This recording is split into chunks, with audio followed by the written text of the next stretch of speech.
One of the questions that I've been asked quite a bit as a transitional deacon who is preparing for priestly ordination is whether you choose to be ordained as a deacon and as a priest, whether it's something that you apply for or whether it's something that you're invited to do by your diocese or by your bishop, and whether that's the same when it comes to being made a bishop as well. Conveniently, we have a bishop here with us today. Bishop Timothy's here, and he's happy to explore this question with us. So, Bishop Timothy, thank you for being here.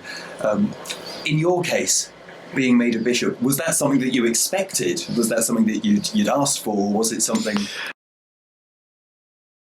The biggest shock of my life, I think it's fair to say, that as a priest, quite often people say to you in your parish, what next? What happens after this?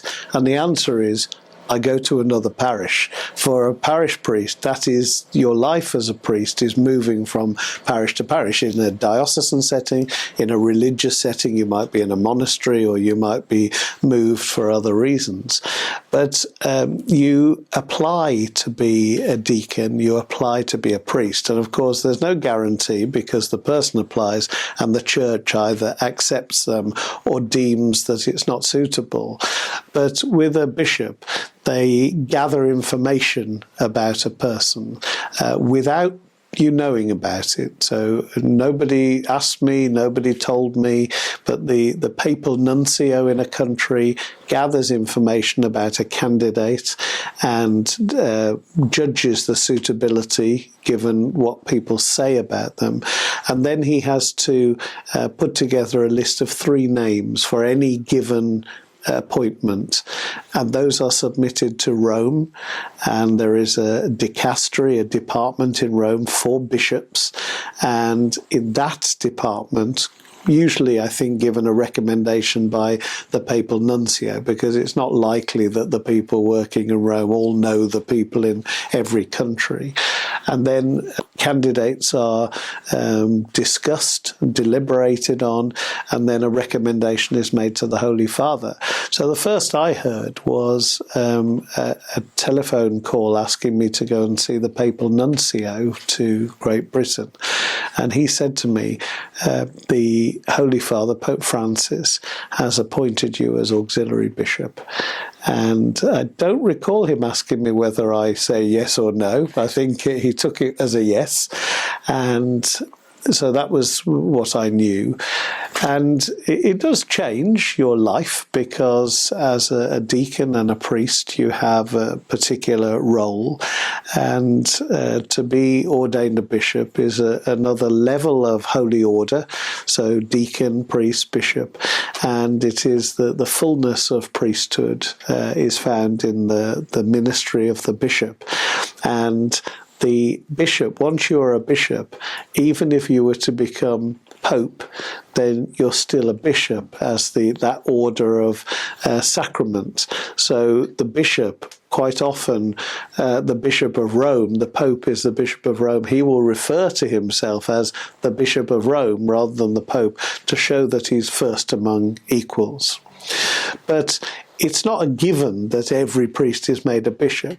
So do you want to talk a little about what it is to be a deacon at the moment and what that ministry involves and what you think will be different in your life once you're ordained a priest? Absolutely. Well, there's, as you can imagine, a tremendous amount of theology about the difference between being a deacon, being a priest, and being a bishop. And I certainly, in this limited opportunity, I can't do justice to the whole theological tradition there. But in my understanding, the diaconate is primarily about service. In particular, there's the service of the word. The deacon reads the gospel at Mass and proclaims the gospel in other contexts as well. The deacon's able to preach in the liturgy, and he also has a particular charitable service to the people of God. He serves people maybe by bringing Holy Communion to them as an act of service when they're unable to come to church themselves. He serves by assisting the priest during Mass, helping often with the missal, page turns and things like that, or assisting with the vessels. And so primarily the diaconate has that character of the service, of being a servant. And then when it comes to priestly ordination, On top of that service, you add a special connection with the sacrifice of Christ. So in addition to having a duty to serve the people of God through that ministry, which is expressed in the diaconate, you also have the ability to be the priest who makes present the sacrifice of Calvary on the altar during every Mass.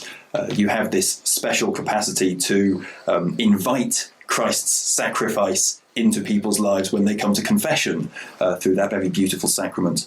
And so that sense of sacrifice kind of characterizes priestly ministry. And then a little bit, as you've been saying, the fullness of the priesthood is expressed ultimately in the episcopate, in being a bishop. And a huge amount of that is to do with governance, that in the same way that Christ leads the church, he is the head of the church, the bishop takes on a particular role for the governance of the church on earth, not only in certain practical senses. There's a huge amount of administration that goes on.